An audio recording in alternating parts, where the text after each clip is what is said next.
Hello, everybody. Welcome back. I'm the Strategy Professor, and today we're going to be talking about the 914 Brawler meta. So I'm going to tell you how you can master this meta, how you can gain a lot of elo.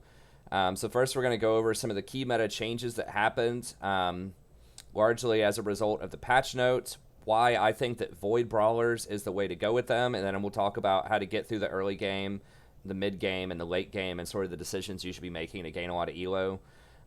This meta is very, very different than it has been in the past, back with the Wild Shapeshifters meta or the Elemental Glacials meta. This patch really just kind of turned everything on its head, and I was, when I came back from vacation a few days ago, I was losing a lot, for my first, 3 or 4 games because I was still trying to do the old meta and I didn't understand what was going on. But I switched over to trying to do some variation of Void Brawlers, and I've won a ton since then. I think yesterday alone I went from you get placed into high iron whenever you place your game, so I think I was iron 2 and I made it all the way up to silver 4 in one day doing Void Brawler. So we went up 6 divisions in a day. So if you enjoy this content, be sure to like and subscribe, on YouTube, and then come check me out on Twitch as well. We stream every night starting around 9:30 p.m. Eastern Standard Time, usually go till about 2 a.m. Eastern Standard Time. We'd love to have you. We have a wonderful, chill, very friendly community. I did just get affiliate status, so you can sub on there. If you watch a lot and you enjoy it, you can do that. You can drop a follow. That's free. That's easy. And you can also use the transcoder. I know that was turning people off for a little bit the first week of streaming before I could get to affiliate. But you can lower the resolution. So if you can't watch it in 1080p, you've got connection issues, or you just don't have strong internet, or you share it with a lot of people or whatever, now you can lower it down to 720, 480, whatever you want to do with it. So be sure to check all that out. And I'm going to be constantly adding new guides to YouTube as well, both for traditional League of Legends and for Teamfight Tactics. I did a patch rundown, and then I also did a how to win Teamfight Tactics, just sort of a general guide for it that's been very popular over the last week. So be sure to check all that out. More content coming soon. And you can also find this Google Doc in the description. If you just want the TLDR version, you want to skim, maybe sort of have this on a separate monitor or something and just watch it, for kind of a step-by-step guide while you're playing. You can do that. And I'll also have timestamps in the description if you want to jump around to your favorite parts. And don't forget, as always, and then we'll go ahead and jump in here. If the guide's a little too long for you, I don't know how long this is going to be. It's probably going to be 30 minutes to an hour. You can always go under the little cog on YouTube, and you can turn it up to 1.25 speed or 1.5 speed if you just want to watch it a little bit faster. I know I'm a southern U.S. person. I talk kind of slow. I'm very thorough with my explaining and things like that. So, if you want to speed it up a little bit, you can definitely do that. That's always an option on the table. Okay, let's go ahead and get in here. So we're not going to go over all of the patch notes, but I just wanted to hit a couple of the highlights here. And they really threw a fastball at us, at me anyways. The stuff that I said that I was reading before I went on vacation that was previewing the patch notes did not have 90% of what actually happened on the patch notes. And there was no way for me to cover it while I was on vacation. So I didn't have a computer or anything like that. So, couple of the highlights though and I watched several patch notes video, and some people talked about some of these and some people didn't, and just how important some of them are. They did nerf locket stacking a little bit here, so locket is still good, but it's not as insane as it was. I think they also changed to where items like AP doesn't affect lockets anymore. I'm not 100% about that, but they definitely nerfed how well it stacks together. I don't know why they don't just make items unique. I guess they're afraid, well, what if you just only get the items to be able to build lockets? Then you just have to build lockets, right? I don't know. I think in League of Legends, they figured this out pretty early on, traditional League of Legends, that you don't want to allow multiple uniques. You used to be able to stack 6 Warmogs, for example, and get huge health bonuses back in Season 1 of League. They took that out pretty quickly. I think they'll take it out in this game fairly quickly, because I think there's a lot of balance abuse cases with that, with stacking Shojins on Pike that we've seen, or stacking lockets with sorcerers, or any number of things. So they haven't changed it yet, but at least they nerfed it a little bit there.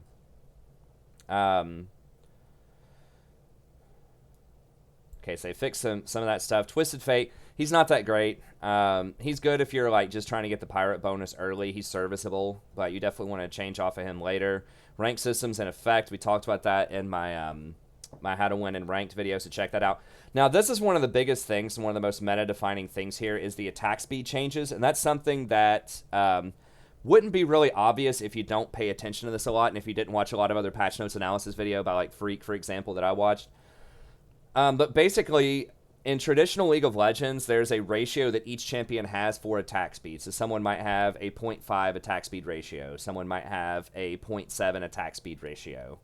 And then whenever you buy attack speed, you get a certain percentage of that ratio. So, for example, if you have a 0.5 attack speed ratio and you buy a dagger in normal League of Legends and you get plus 15% attack speed, and that 15% attack speed is multiplicative with that ratio. So you're really, if you have a 0.5, you're really only getting 7.5% total attack speed increase because your ratio is so low if you have a 0.5. Versus if you have a 1.0, no one has that high. But if you have like a 1.0 attack speed modifier, then you would get the full 15% out of that. In Teamfight Tactics, it didn't work that way. Everyone started off with a flat number, and they got a flat modifier instead of a multiplicative modifier. So even if you started with a 0.5 attack speed ratio, if you got recurve bow, you got the full 20% out of that. It used to be 15% no matter what. So then you would get 65%, versus before you would have only gotten 57.5%. So what does this mean? It means that recurve bow is much, much worse on a lot of champions because a lot of them are not going to have very good ratios.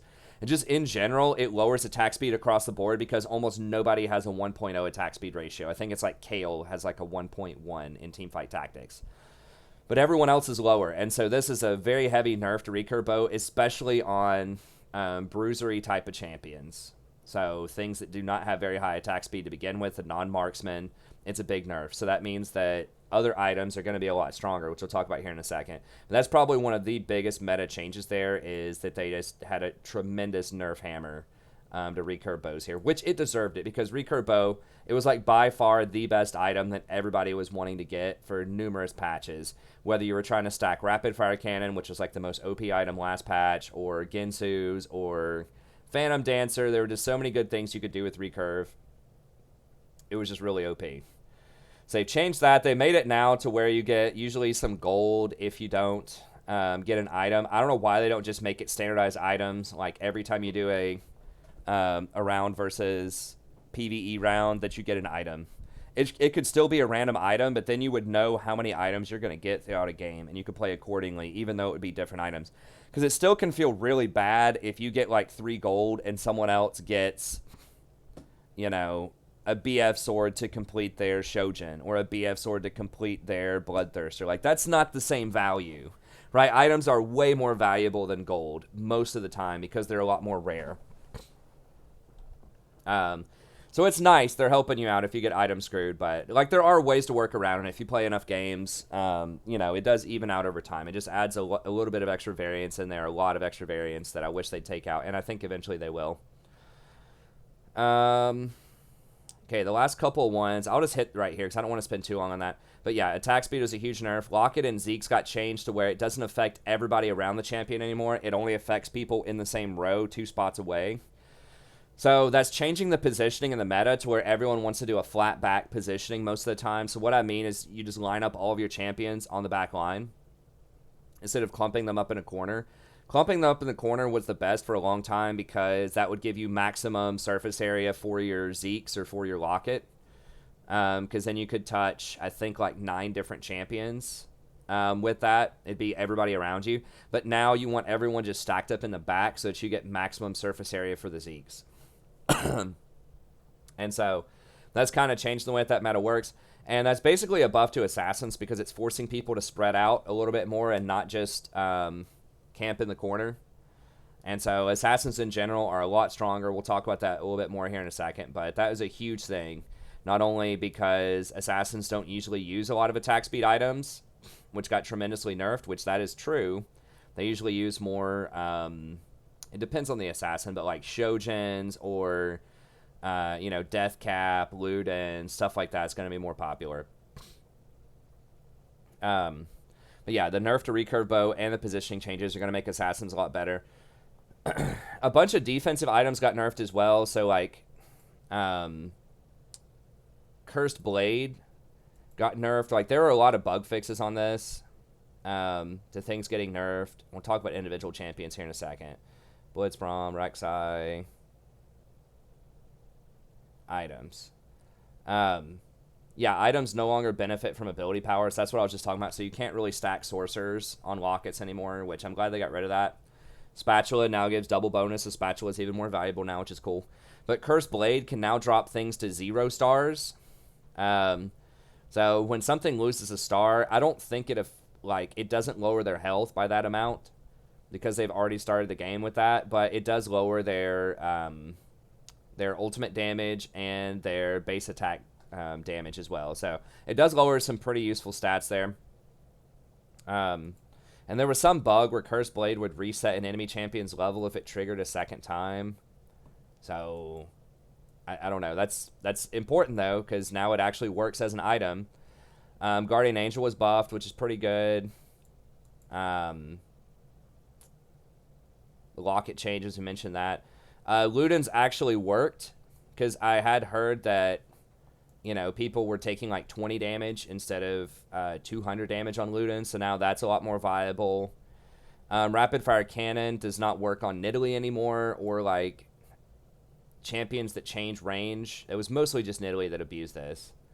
So that's a huge nerf to Nidalee. Her itemization. Fixed Sterak's, fixed Static Shiv to where that's way better.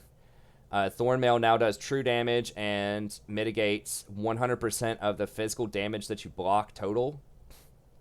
That's not just blocked from Thornmail, that's blocked from all armor. So if you have a ton of armor on a champion, that's going to be reflecting a lot of damage. That's a massive buff to Thornmail. Warmogs is buffed. I thought there were a couple of other item fixes and bugs as well.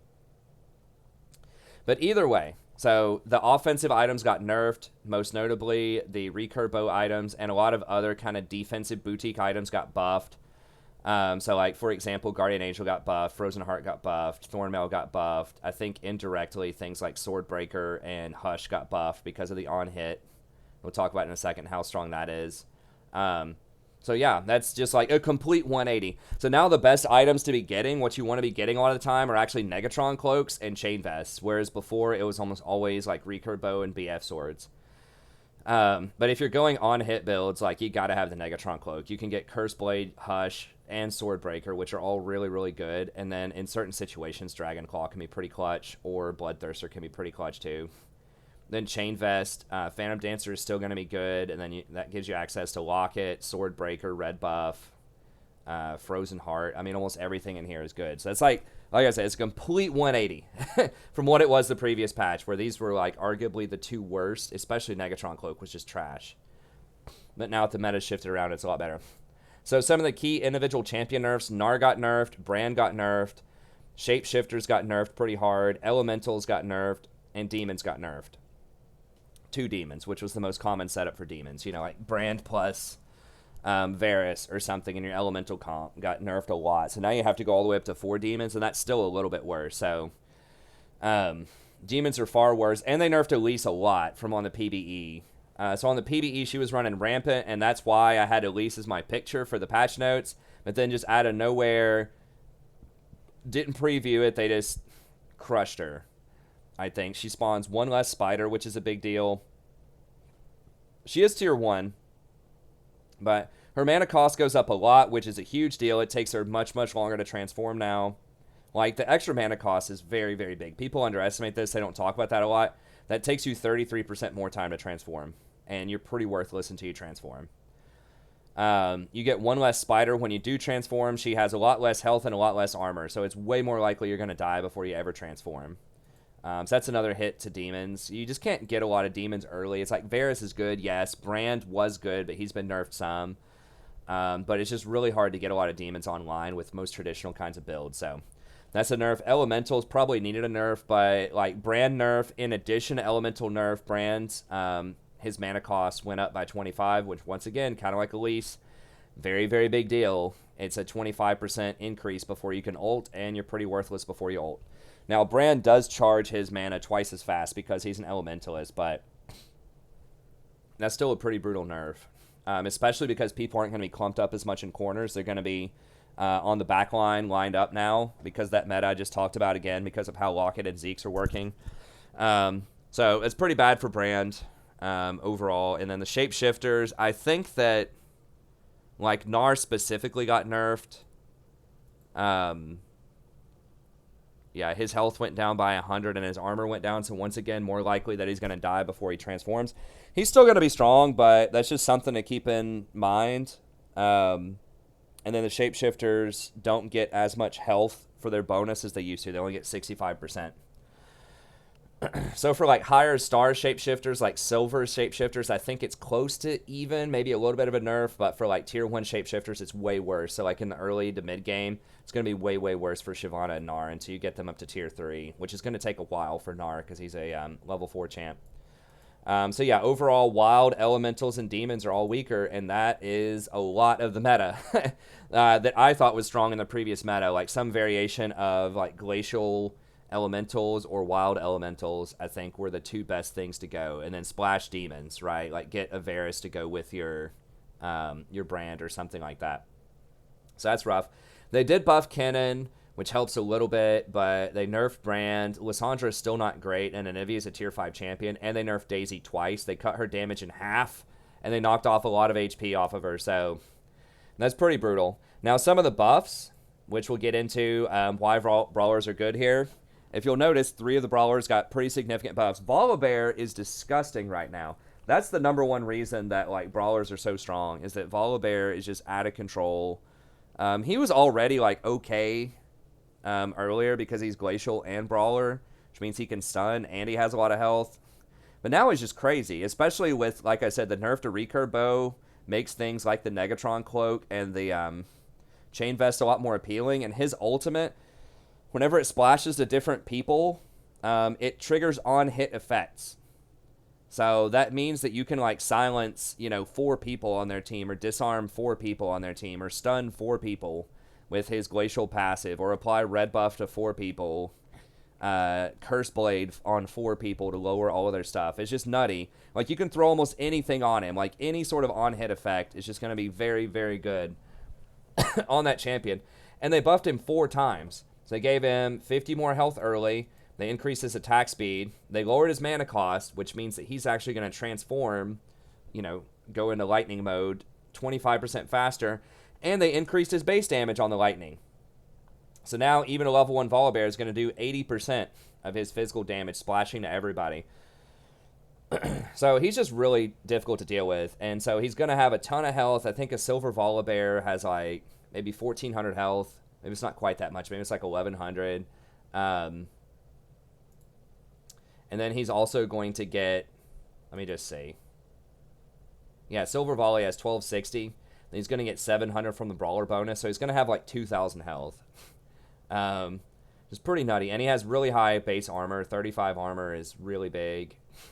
And he's just splashing this damage everywhere on everybody. So the splash itself is not like insane for people. The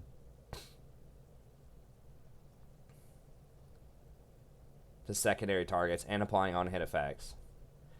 So it's going to be like every time you auto-attack, it's going to be something like maybe 300 to 400 damage, not including the on-hit effects.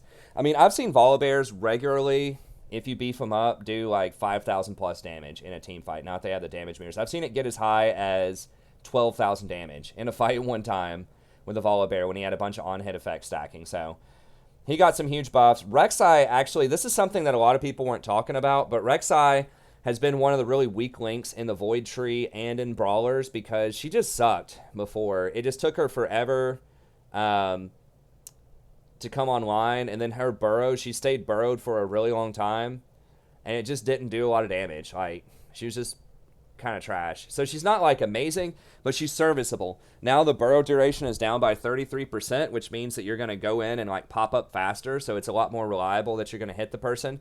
You knock them up for an extra like almost 50%, like an extra 40% knock up, going from 1.25 to 1.75. So that's a lot of extra CC.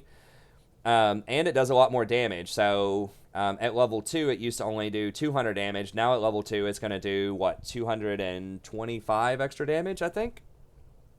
So pretty significant. Once again, triple buff on a Brawler makes her a lot more useful. And then Blitzcrank got a couple of bug fixes, so now allies are more likely to pull the person that you hook. So when you hook somebody, they're probably going to die really quickly instead of just sitting there like 1v1ing Blitzcrank for 10 seconds. So that's really nice. I don't know about that bug. I never saw that, but this right here is really, really good. So Blitzcrank is not someone that you always want to keep as a brawler, but you can get him early, and he is really good against early game units, especially if you get him to level 2. He has a shocking amount of damage. When he pulls somebody, 450 damage, and then he gets that like an immediate auto attack off as soon as he does that as well. So that can almost one-shot a lot of the squishy champions, and it stuns them for 2.5 seconds. So, and he gets to start the fight with it. So it's basically like you just kill someone almost instantly. And when they only have like, 4 or 5 champions in the early game, it's actually quite good. So Blitz has always been a champion that's like situational and pretty good early, but now that they've buffed the other brawlers around him, he can very easily slot in with like a Warwick, a Volibear, and a Rek'Sai while you're waiting on Cho'Gath later on. So it makes you a lot less like dependent on a tier 4 champion. You don't have to have Cho'Gath to make this comp work in the early game. You can still wait it out for quite a while with just Blitzcrank and still be all right. So that's really big. And then Akali also got buffed quite a lot, and not a lot of people are talking about this, but I did play Akali a pretty decent chunk before this change, and I can tell you, this is a big deal that she doesn't cast her ult when nobody's around, because now you can actually take Archangels on her, because before if you took Archangels, she would ult immediately when the fight started, and then it just kind of like got really janky and didn't work the way that it should. But now you start off at full mana, and then whenever you jump onto that backline, you immediately hit them with an ult, and then you're just like basically every auto attack you're ulting him because you have 25 mana every single time you cast a spell. So it's just like non-stop ults with the Akali if you get Archangels, or even something like Ludens can be pretty good right now. But this was mostly like a huge buff to Archangels. So that item is crazy on her right now. And then sometimes a number of bugs. So there were multiple bugs where her ult would do no damage in a lot of situations. So she really was not doing a lot of damage. So we'll talk about Akali in a second, but these are massive, massive buffs to Akali, like really big-time buffs. And then Lucian got buffed as well. So very similar to Volibear that I just talked about, Lucian's an abuser of on-hit effects also, as are all gunslingers. So gunslingers are another comp that's really, really strong as well, which we'll mention here in just a second. But Lucian specifically got a buff to where his second shot does a ton more damage. It does 150 damage. So putting things like, Ludens on him doesn't feel as bad now because you're going to get that extra magic damage. You're going to have a bit more value if you have some AP in your kit. So Lucian gets a lot better. So not relevant for this comp, but just important to keep in mind. So Brawlers and Gunslingers are like the biggest ones because they have Volibear and Lucian specifically to abuse the on-hit effects from things like Hush and Gunbreaker, red buffs, things like that. Okay. So why Void Brawlers? Why is this comp specifically really strong? Well, there's a lot of synergy in the kit. First of all, 2 of the main champs, Rek'Sai and Cho'Gath, are both Void and Brawler. So you're pretty much 2/3 of the way to Void just by naturally going Brawler. So they fit together really well. Keep in mind that Volibear's ult counts as AD. And so that means that Void is going to affect it. 50% armor pen. So Volibear's, like, the damage that he's doing off of his ultimate is physical damage, and so it's basically going to be doing 100% more damage than you would normally think because the armor is going to get cut by 50%. So, like, for example, if someone had, like, 100 armor and you were doing 100 damage to them, you would only actually do 50 damage to them. But if that armor got cut in half, if they only had 50 armor, then it would only be reduced by 25%, so you'd be doing 75% damage instead of 50 damage. So it's basically like a 50% damage boost if you have Void on everybody. So Volibear's the big one because he has the chain spells, but a lot of these other champs, any of their auto attacks are going to be doing a lot more damage as well. So Void is a really, really good thing, but used to only really be able to get it on Assassins comfortably just because Rek'Sai was so trash before this buff. That you just wouldn't see a lot of Brawlers. And the Brawlers are not that great with recurve bow items either. They're like okay, but they're not amazing. So now that recurve's been nerfed, that's really good. They have really strong early game units. You can come online. You know, Kha'Zix is arguably the best standalone tier 1 unit. He's really, really close. He does just an insane amount of damage, even with just like a tier 1 Kha'Zix. He's very easy to get to tier 2, by the way. But even just a tier 1 Kha'Zix is dealing 400 damage. That almost like guarantees you're going to one-shot whoever you hit. And when you get it up to 600 damage, when you get him to tier 2, yeah, they're dead. Like, pretty much if you get this off and they're isolated, they're going to be gone. And he only takes 50 mana to ult. So that means he can get his ult off fairly often. So, yeah.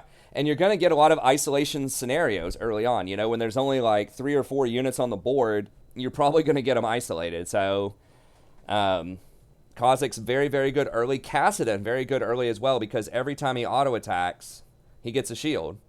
And so really he dies to burst damage. Someone has to have a ton of damage early on to just like nuke him before he's able to get the shield, because he's surprisingly one of the tankiest champs in the game, because he's easy to get to level 2 as well, and he starts with 990 health. But then every time he auto-attacks, he gains basically 40 health. He gets a shield for 40. So, you know, if he's getting off 10 auto-attacks in a fight, then that means he's going to be getting 400 more health, which means his effective health is like 1390 for a tier 1 unit that's been leveled up. Just for reference, Cho'Gath's health is now 1000.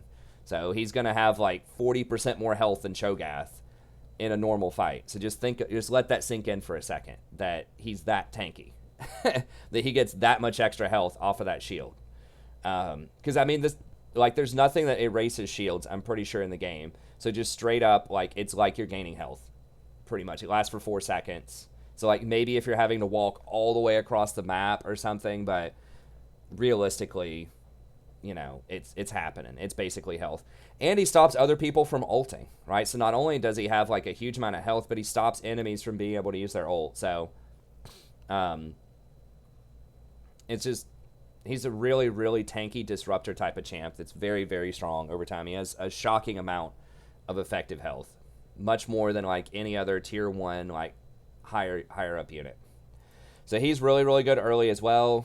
And of course, if you can get Rek'Sai with him, that's 2 tier 1 units and a tier 2 unit. So it's very, very easy to get Void online early. Rek'Sai, we talked about her before.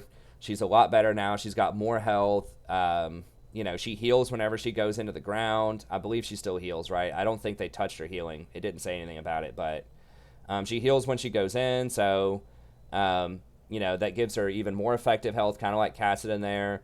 And she's got pretty good CC and pretty good damage. So she's a serviceable, like, decent tier 2 champ. So you can get Void online really quickly. And there are other champs, too, that you can get that are pretty good early on. So, like, Warwick, great. Good standalone unit. Has nice health. Also has a pretty high effective health if he gets his ult off. They buffed him as well to where he applies on-hit effects now every single time he swings. So you don't want to completely like buff out your Warwick late game, but you can put stuff on him early, like the disarm or the hush or red buff. You can put some of these things on Warwick early if you need to, and then just like switch them off of him later on if you need to like delete a tier 1 Warwick or something and move it over to like Warwick later or Volibear later. You can do that. So it's on the table. You're not always going to use it, but it can work with the on-hit effects. If you made him something like Demon or Glacial, you would have a better chance to mana burn or stun them. So it's cool. It's not always relevant, but his ult does do on-hit effects well. Excuse me. But what it does do is if you combine Warwick with Rek'Sai, then they get the Brawler bonus, which I think starts off at 400 health. It's 300 or 400 health. 300 health to start. So that's going to give them a lot of extra beef early games. So that's just an excellent front line. It's going to make fights last a long time. It's going to get Kha'Zix time to do his thing on the back line, start deleting people. It's going to give Kassadin more time to get a ton of effective health and just drain all their mana. And everyone's going to get the 50% armor reduction. So it's just going to force a long fight where you're probably going to win because you have a lot of champs that heal themselves with the Rek'Sai, the Warwick, the Kassadin. They start off with a lot of health. They're just very durable. They have CC. So it's just a really, really, like, nice lineup that's easy to get to early. And you can even throw a Blitzcrank in there. So if you don't find the Warwick, you can throw a Blitz in there to get the 300 Brawler bonus as well. Or, you know, just any 2 of these. Warwick, Blitzcrank, or Rek'Sai, and then combine it with Kassadin or Kha'Zix. It's just really nice. And you can even throw in some extras. So if you have the Void going, you've got, room for 5 champions. You've got Kha'Zix, Kassadin, like Warwick and Rek'Sai. You can just throw in another Rek'Sai or throw in another Warwick, and they're going to get another 300 health and be very, very effective. So it's just a lot of that stuff can just kind of stand in as filler while you wait on better champs to put in there. So it's just really, really smooth. You have an excellent early game with a bunch of different options of champions that are very easy to acquire, and you can transition really well into the late game because redundant copies of those champions are not going to be terrible. You have a lot of CC, so late game especially, you're going to have the Glacial bonus from Sejuani and Volibear. You have the Cho'Gath knockup. You have Sejuani. You potentially have Kassadin, mana burning the front line. You have Warwick who can ult somebody on the back line. There's just a lot of different champs that are going to provide a lot of CC. And then, of course, you have the Volibear, like being able to AoE, disarm people, silence people, stun people. Just all kinds of CC that you can throw in there. Very flexible itemization. We mentioned before, I mean, all you got to do is just get a Negatron cloak, and you can find something to go with it, pretty much. Chain Vest also has several good options, but if you just get Negatron cloaks, like, you can throw something in there, right? Like, here's all the items that can be good and relevant for this comp. You've got your standard Zeeks and Locket that are always going to be good. Something like Bloodthirster can actually be quite good because, once again, a lot of these champions are going to be very resilient. They're going to have a lot of health, or they're going to have their own healing or shielding that they can do. So Bloodthirster can be pretty good. You can drop that on like a Kassadin or something early if you want. Phantom Dancer can be very good to put on any of these tanks. Curse Blade, Hush, Breaker, all of these are going to be great on your Volibear. Red buff, great on Volibear. You could even throw something like a Frozen Heart or a Thornmail on like your Cho'Gath. Just almost any item that's like a defensive kind of item is going to be good here on these champions. So it's really nice. You could even throw things like Rapid Fire Cannon so that they can't dodge on the Volibear. That's a pretty decent item as well. Static Shiv is actually pretty decent now also. So it's a lot of different items, whereas in the past, I know I've found myself like fishing for certain items. Like, man, with this build, I really have to have a Shojins. Like, I need a Shojin, so maybe I have to sacrifice like a decent pick in the carousel in order to get a Shojins. Or like, man, I'm going Brand, I really want a Death Cap, or I really want a Ludens, or I really want like Archangels for certain champs or whatever.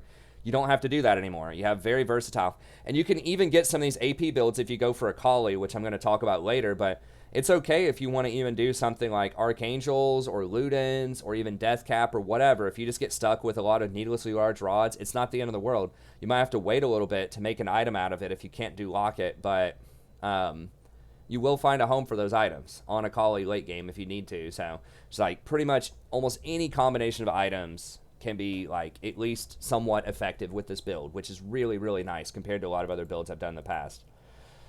And you're not heavily reliant on a T4. It's like, yeah, Cho'Gath's nice, but you can operate without Cho'Gath, right? You can get 4 Brawlers without Cho'Gath early. You just run with the Blitzcrank and the Warwick. So that's fine. It's like, yeah, Akali is very nice later, but you really don't need her until like 6th champion, because you need 3 for Void, and then you need 2 more for Brawlers. So you're going to need 5 champions for the Void Brawlers anyways.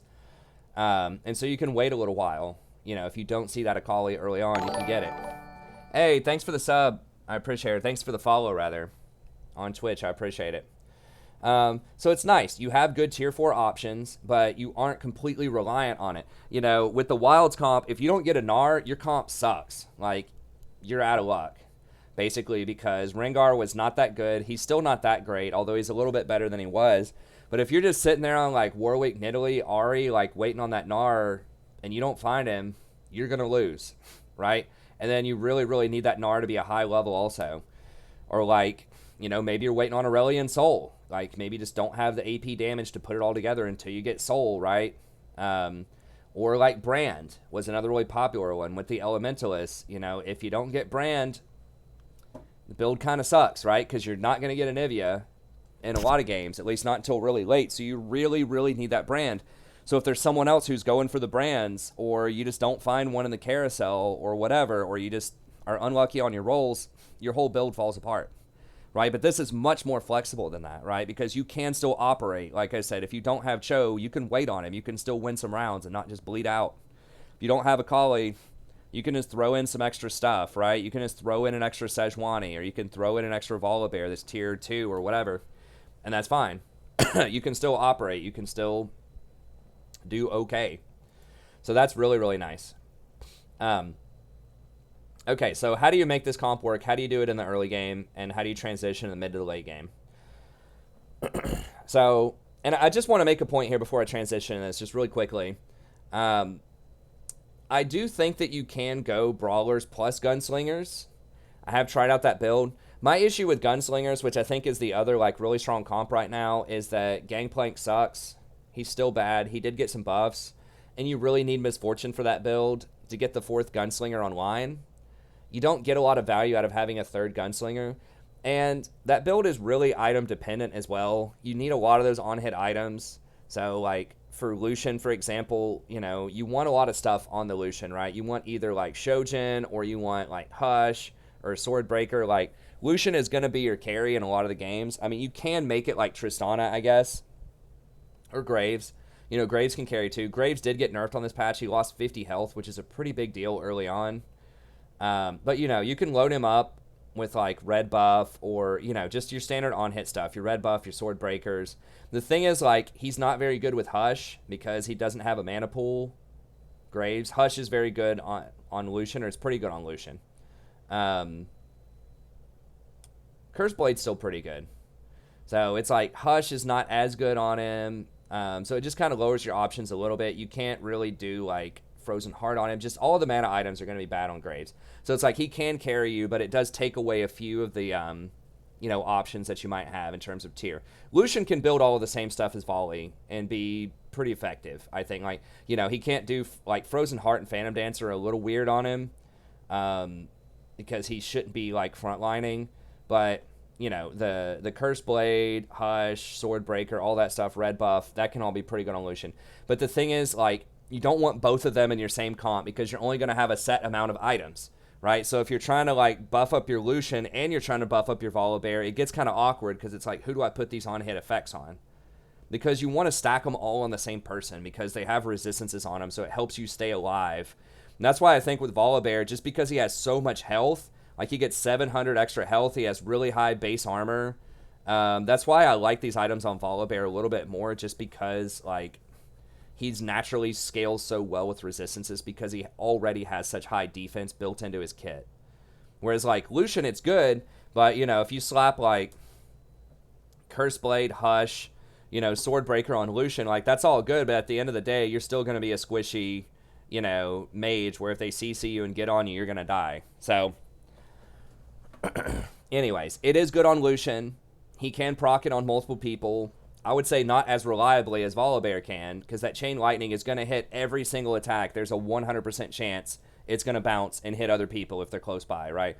Whereas, like, Lucian, yes, he's going to get the double shot on his ult. Yes, he has a chance, a 50% chance, usually to hit 2 people with his Gunslingers, unless you get the 4 Gunslinger bonus, which, once again, is difficult to get because you're going to have to get GP or Misfortune. So you're either going to have, like, a dead champion, like an inting champion with GP in order to get the bonus, or you're going to have to wait on Misfortune at tier 5. So I don't recommend combining Gunslingers with Brawlers because I think they're both competing for the same items, and you have to decide if you want to load up Lucian or Volibear, and both of those are a lot less effective if they don't have those special items on them, but it could potentially work. But Gunslingers, if you can't get to the Volibear, if everyone else is getting Volibear, you can make Gunslingers work. It can still be strong. But I just wanted to throw that out there. Okay. So what do you do in the early game? What are you going for? So try to get Kassadin and Kha'Zix online if you can get them. Those are going to be your 2 best ones because they're just really good standalone. Even if you don't have the Void bonus, remember Cass, you know, just has a lot of extra effective health. He just completely wrecks a lot of the early game champions like Garen, Darius, a lot of that stuff. He's going to be able to beat them because they're never going to be able to ult. And he's just, over time, he's going to have a lot more effective health than they have. And then Kha'Zix, as we said before, is just so great early on because you're going to get those isolations. He does so much damage. He triggers his ult really quickly. So he's just very effective. And then I would say try to get any 2 of the following if you can: Rek'Sai, Warwick, or Blitzcrank. So it's very flexible. All of those are either tier 1 or tier 2 champions. but that'll give you a brawler frontline. So, the dream is to get, the Kha'Zix, Kassadin, Warwick early. So that gives you brawlers plus Void with only 4 champions. So that's really, really nice. But, once again, if you just can't find the Rek'Sai or whatever, you can do like Warwick Blitz, and that's perfectly serviceable as well. But really, like early game, as with most comps, just play any silver champs you can get. So if you get, a tier 3 Garen, just throw him out there. You can do Void with Garen. That's fine. You get your Rek'Sai, your Kha'Zix, your Kassadin, and then you just don't have another brawler, or you've got like a tier 2 Garen or a tier 2 Darius, no problem. Throw him in there because he's going to get the armor pin also. Everyone on your whole team, not just the Void champions, everybody gets the armor pin. That's what makes Void so strong. So it's just real easy just to slot in any tier 2 champion. You got a tier 2 Tristana, no problem. Throw her in there. It works. Right? You could even do like Tristana Lucian early on and then just combine it with like, Kassadin Kha'Zix. If you're not sure if you want to go gunslingers or brawlers, you can just do that. Perfectly serviceable, perfectly fine. So there's a lot of different things you can get, but this is kind of the ideal setup, is start like getting these champions. And you can start picking up extras too, because redundant copies are fine, especially of brawlers. So if you have 2 like silver Warwicks, and you just are kind of waiting on another champ to fill out your comp, you can throw that extra Warwick in there, no problem, because he's going to get the brawler bonus, and he's really good. He's a really good standalone champ. So you can start collecting a bunch of these tier 1 champs to try to go for the eventual gold champs, the rank 3s, which I haven't really liked in the past. But because you're not as reliant on getting to tier 4 as quickly, then you can afford to do some rerolls. You can keep a couple extra champs on your bench. You can econ down a little bit to help out with that. Speaking of which, I think that you can afford to run a lower econ if you don't really need to get to level 8, and you don't need to like heavily like roll on for like limited tier 4 champions. I think you can afford to econ down a little bit in order to get higher experience. So I think with this, because you have so many early game champions that are so strong that you're trying to beef up, I think you can go for win streaks with this. So if you're going Glacial Elementals, it was kind of hard to go for win streaking early because a lot of those champs, like, it just wasn't really worth, like, there aren't any level 1 Glacials, and the level 2s are not that great. Like the Braum and the Lissandra are not going to be that great, so that was kind of awkward. And then the Elementals, once again, Lissandra is not that great early, and then Kennen, it is okay, but then you don't get Brand until later. So that was a comp where, you kind of lost streaked a lot of times early, which gave you early carousel picks, which ensured you were going to get the Brand, on the second carousel or the third carousel. You're going to have a really high probability of getting Brand because you're going to be lost streaking. And you needed that high probability to get Brand because you had to have him for the comp. With this, you don't have to have Cho. You don't have to have Akali. Are they nice? Yes, they're nice, but you don't have to have them.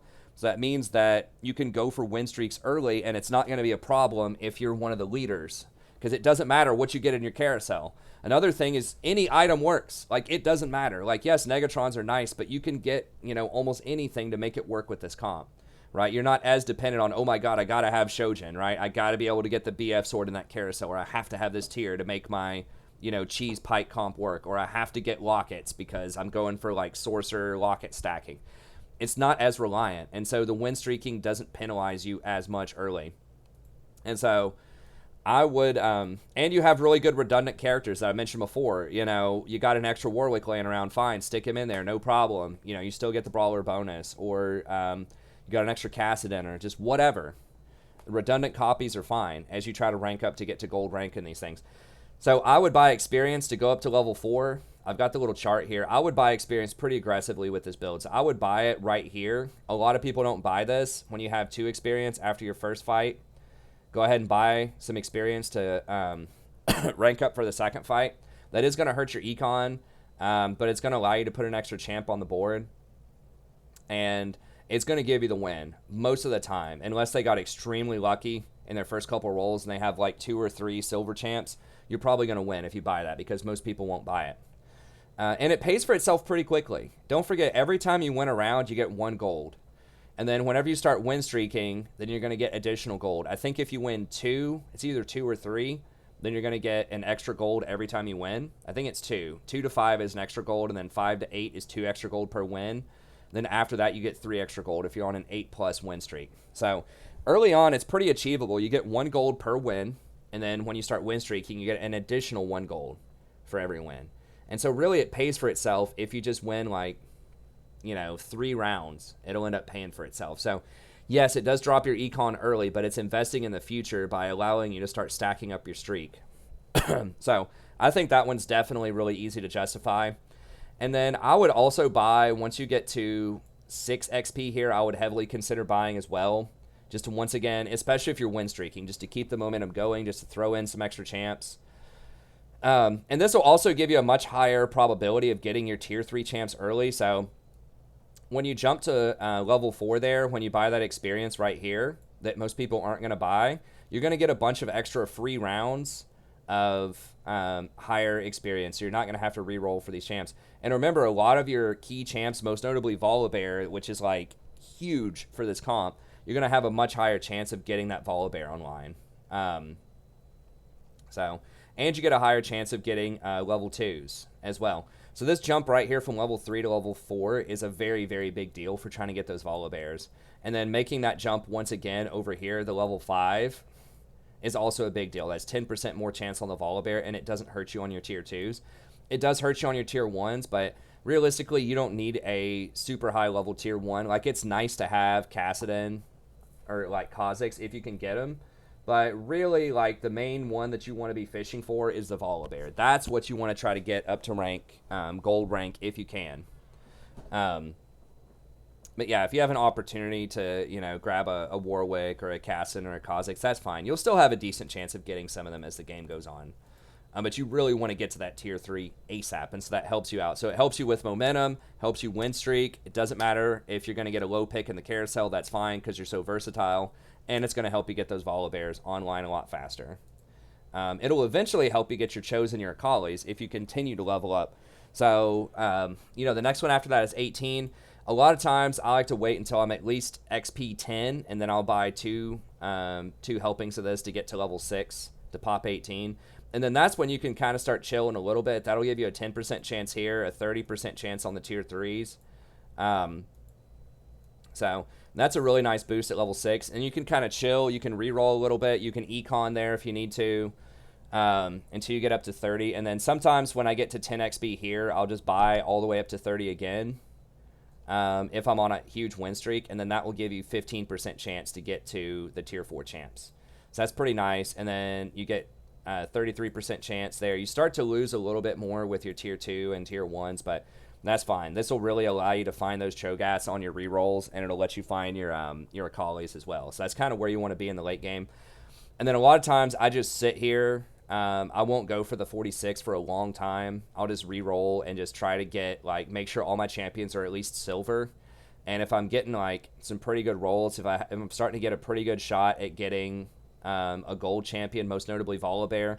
But, if I have, 2 Kha'Zixes, 2 silver Kha'Zixes, or 2 silver Kassadins or Warwicks or whatever, then it's pretty good to roll. So basically, rolling's good if there are at least 3 champions that you're fishing for, I think. And so then it's situational if you want to go up to 46 XP. I almost never go to rank 9. I would just rather re-roll and try to get the gold champ, because that's 32 re-rolls. That's a lot, especially at level 8. When you're there, you're going to have a 20% chance to find a tier 4 and a 35% chance to find a tier 3 on every one. So I'd rather have 32 rerolls at 35% chance to find those last few Volibears to get to gold, because I think having gold Volibear is better than having one extra champion on the map most of the time. Because like I said, your core champions that you're aiming for, there are not a lot, especially in the early game. It's really just these 5 champs. So you don't need 9 champs on the board, right? You're just going to have redundant copies of things most of the time. And a lot of these aren't that great with, other synergies. It's basically Void Brawlers. That's what you've got. You're not going to be getting a lot of extra wilds. If you had 9, you could maybe throw in some extra, glacials if you wanted to. It's just not a lot of good extra synergies that's there, because this is already a really tight, synergistic group. So you just want to try to get to those gold ranks as fast as you can. while you're also progressing and getting your Akali's and your Cho'Gaths. Okay, so that's kind of your sort of my experience strategy. That's what I recommend. And just if you do get an opportunity, and a lot of people still don't get a lot of Negatron cloaks and chain vests, so there's a really high chance you're going to get Negatron cloaks in the carousel or chain vests. So a lot of people are still going for like your Shojin builds or your your Zeeks and your Lockets and things like that. So that's going to allow you to get some of these Negatron cloaks. Especially like people that aren't going gunslingers or brawlers, these items are bad. You know, if you aren't going on hit, the Negatron cloak's pretty bad. So it means a lot of people probably aren't going to do it. Okay. So mid to late game, how do you transition? You know, get every single Volibear you can possibly see. Break your bank, sell something on your bench, do whatever you have to do to get Volibear. Like, that is the most important thing, is to get gold Volibear. You don't have to have him, but if you do get him, he's really, really good. Because not only, it's obviously going to give him a ton more health, which when you have a lot of health, as I mentioned before, that makes your defensive items better. Because that increases your effective health. I've talked about this in terms of league videos overall, but he scales so well with health because all of these things are going to give him extra magic resist or extra armor or something. So that's going to make him really good in general. And then not only that, but remember his ultimate is based off of how much physical damage he does. So yes, you do get an extra 10% like total AD dealt as physical damage, but the big deal is you're going from 135 auto attack damage to 270. So like right here, you would be doing, each lightning bolt would do 90% of this, whatever that is, like 110 versus 100% of this. So it's 270. So it's like more than double. It's like 2.5 times the damage, and you get an extra bounce. So it's doing 25% more damage here per bounce, compounded with 10% on your AD, compounded with your base attack damage being much higher. So it's like triple compounding on this champion. So it's a hell of a lot more damage, and it's super compounding. He has twice as much health. And remember, you know, once again, because you're going to have brawlers online also, and you're going to have a bunch of defensive items, he's just going to be almost impossible to kill, and he's going to put out just like absurd amounts of damage. So he's one of the highest scaling champs in the game to get to level 3. That's reasonable to get. The thing is, you're almost never going to get a level 3 like 4-star champ, because you only have a 20% chance to roll on him, and that's at level 8.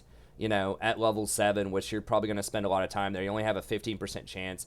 You know, you're only going to have a 2% chance to find a level 5 champ. So these champs are really hard to get to gold, or sometimes even to get to silver, but you're going to have a 33% chance on volley at level 7 and even a 30% chance at level 6. So you're going to get a lot of looks at Volibear at tier 3, which is what's so crazy about this build, is it's like your linchpin, like super hard scaling, hardcore champ is level 3 instead of level 4, which is a very, very big deal. So that's really nice. And then like I said before, you can throw in 2 silver volleys, and that's still really good late game.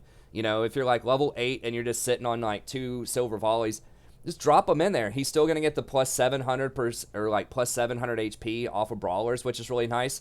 And you're going to have the ability to have glacial AoE stuns off of him. So, you know, sometimes it can be kind of awkward with some builds. Like if you were trying to go for, I don't know, a tier 3 Kha'Zix or something, it might be kind of awkward to put in 2 Kha'Zixes because you don't get any extra like bonuses out of that. Yes, if you have assassins, they're going to do some extra damage. It's okay. It's not terrible. But with this, you know, the 700 health, the AoE stun, and the fact that he doesn't need items to be relevant because he still has the AoE stun. So you don't have to worry about stacking up a bunch of items on him on the second Volibear. So I think that's really, really good. That it is so modular that you can just throw in any extra silvers that you have. If you have 2 silvers waiting on the gold, that's a really nice touch. And then what you want to do in the mid to late game is just load up all of your items on Volibear. Like, just, it works so much better if you stack all of your core items on one specific carry.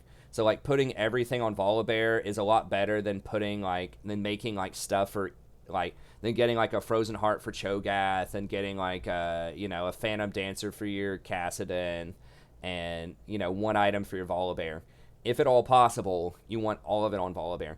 So you can make some of these items on champions you're going to get rid of eventually. So you can like load up your Kassadin, for example. You can load up cast with some of these. So like you could put like a Phantom Dancer on Kassadin, or red buff would be kind of awkward, but you could put like a Breaker or a red buff or a Hush or something like that on Kassadin early. It's kind of awkward because he doesn't have mana to put a mana item like a Hush on him. But then you can sell the Kassadin later once you get Cho'Gath. Cho'Gath can be your third Void, so you don't need Kassadin anymore at that point. So you can get rid of the Kassadin, knock all of his items off and throw it elsewhere. Or early on, you could start with Gunslingers, as some of your extra champs, like I mentioned before. You could have like a Tristana or a Graves or a Lucian early that you get to silver just as kind of an extra champ. Then you can throw stuff on them just to help you keep that win streak going. So you can throw something like, Hush, Breaker, Curse Blade, Red Buff, whatever on your Graves or your Lucian, and then sell them later once you get the Volibear and put all the items on the Volibear. So pretty nice that you can have it on Gunslingers early and then transition all the items over to Volibear later. So you're not just sitting with items in your inventory, which can suck sometimes, especially when you don't know what you're building. And then you can also use your BF Sword and your All the Ages to get Zeke's or Locket, and you put those on a non-Volibear champion. So you can put those on your Cho'Gath, you can put those on your Blitzcrank or whatever. You want to save Volibear for the on-hit stuff, but you put the, the aura stuff on other people. And then I think trying to go for a Silver Akali is really nice early on. I think Akali is the best standalone DPS. Someone was debating this with me on chat. We just have a few more minutes because I don't want this to be over an hour.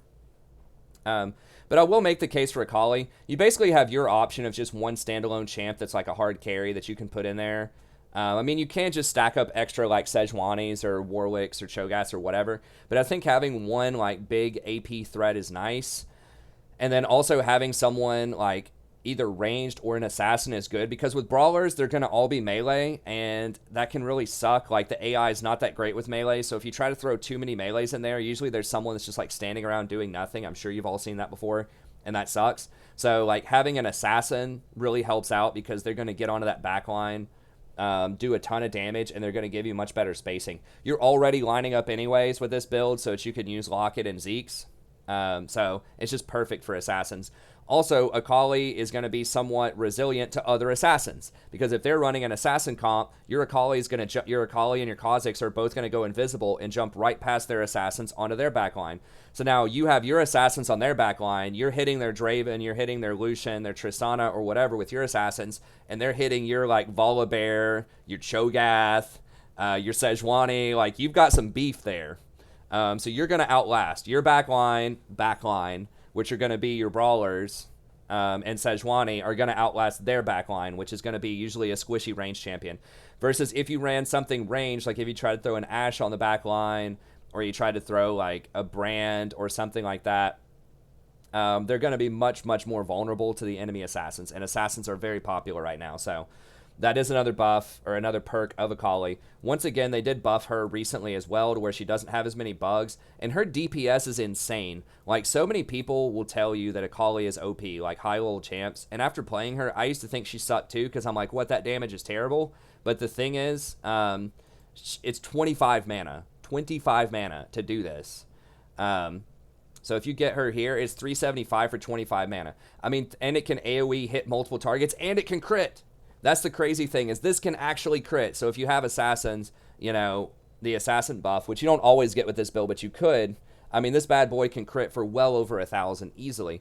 Even without assassin buffs, it can crit. So it can crit.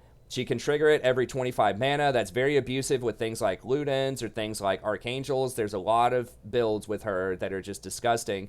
And she's a standalone assassin, so she's going to benefit. She's going to get the extra, or ninja rather, she's going to get 40% extra attack damage. So she's got a lot of stuff going for her. Not a lot of people compete for her. Some people are figuring out that she's really strong now, but very, very good. If you get something like a Yomu's Ghostblade later on randomly, or you have a Spatula and a BF Sword, you can just turn something on your team into an assassin like a Sejuani or something, get onto their backline, and then get that assassin buff with Akali and Kha'Zix. So I think there are just a lot of really, really good uses for her. She's even pretty good even if you don't have a lot of items to put on her. She just puts out a lot of damage.